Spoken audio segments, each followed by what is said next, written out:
I've been playing for 12 years.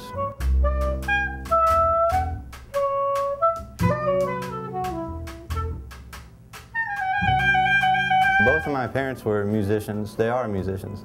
My mom's a pianist and my dad's a trumpet player. And when it came time to be in the school band in about 6th grade, I picked saxophone because they didn't have guitar in the band.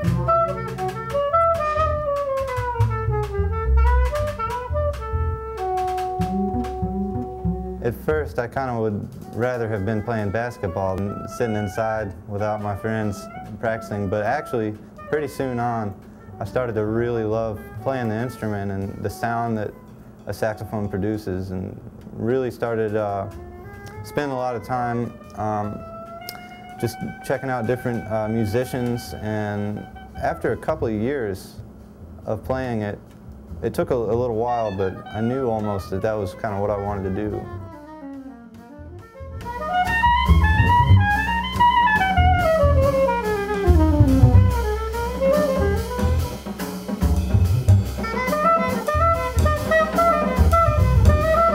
There were two people that really floored me at the beginning. Probably the first guy was Phil Woods. He's an older saxophone player, an alto player.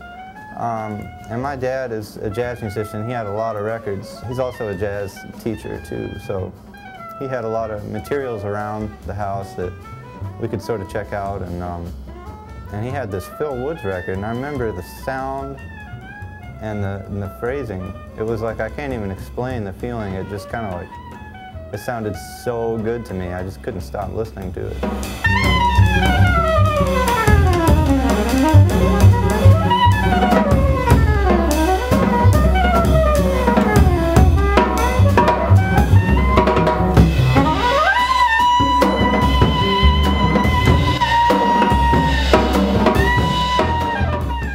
I went to the Manhattan School of Music in New York City. That was a real blessing because I got to study with one of my favorite saxophone players ever, which is Bob Mincer. And I had a great time up there. It was really eye-opening.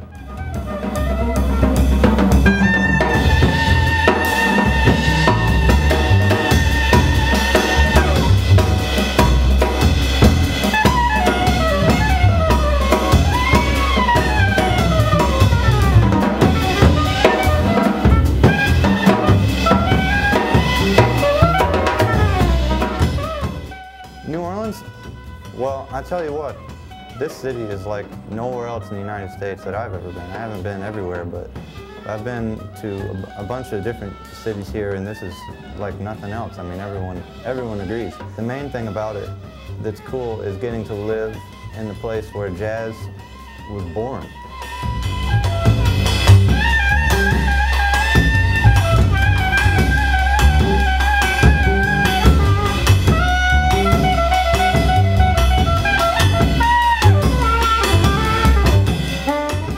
Improvisation is a lot about just getting familiar with your instrument and with the language of playing jazz.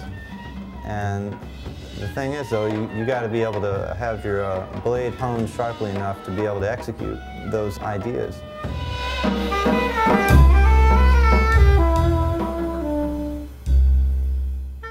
There's definitely a lot of younger musicians that are making their own records and have their own bands.